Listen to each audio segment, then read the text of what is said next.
Hello guys ඔයාලා දන්නවද Windows PC එක යූස් කරනවා නම් සෑහෙන data ගොඩක් නාස්ති වෙනවා අපේ. ඒකට එක හේතුවක් තමයි Windows update වලට සෑහෙන data ගොඩක් යනවා. අඩුම update එක GB 6යි ගානේ update තියෙනවා. ඒ වගේ size වලට තමයි update තියෙන්නේ.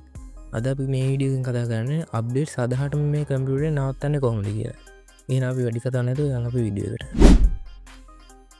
ඉතින් guys ඔයාලා ඉස්සරහම කරන්න ඕනේ ඔයාලා Windows එකේ run එක open කරන්න ඕනේ. ඒකට short key එකක් තියෙනවා. Windows key එකයි R අකුරයි press කරන්න ඕනේ. මේ මම කරනවා Windows key එක R අකුරයි press කරලා ඊට පස්සේ මම මේ දෙන code එකේ ගහන්න ඕනේ. මම description එකේ code එක දාලා තියන්නම්.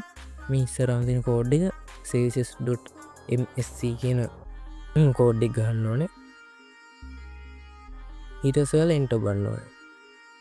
ඊට පස්සේ ඔයාලට ටිකක් load වෙලා මේ වගේ css කියලා body interface එකක් ඒකේ යටට scroll down කරලා Windows updates කියලා තියෙන section මේ පොඩි section එකක් දැන් තව scroll down කරලා යටටම ගිහිල්ලා මේ තියෙන Windows update කියලා මේක double click කරන්න ඕනේ guys. ඊට පස්සේ මේ startup type එකට ඔයාලගේ වැටලා ඇත්තේ automatic ඒක disable කරලා මේක apply කියලා එක දෙන්න ඕනේ. හරිද?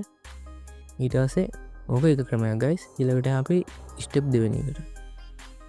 දෙවෙනි step එක තමයි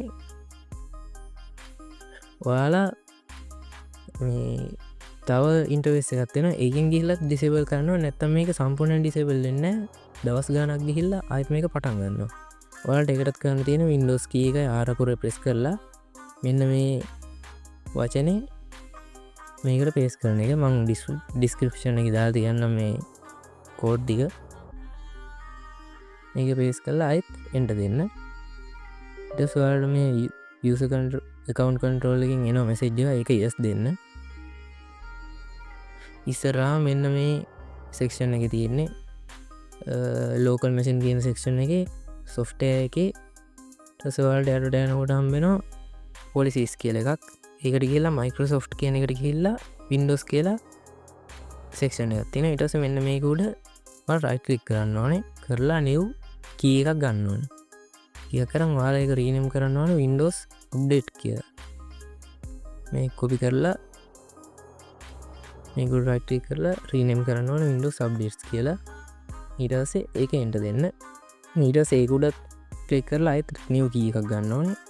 ඊට පස්සේ ඒක rename කරන්න ඕනේ AU කියලා. ඊට පස්සේ ඒකත් enter දෙන්න. ඊට පස්සේ ඒක උඩ click කරලා ඊට පස්සේ මෙන්න මේක උඩ ක්ලික් කරලා ඔයාලා new ගිහිල්ලා මේ dword 32 bit value කියන එක ගන්න ඕනේ. ඊට පස්සේ ඒක rename කරන්න ඕනේ no auto update කියලා.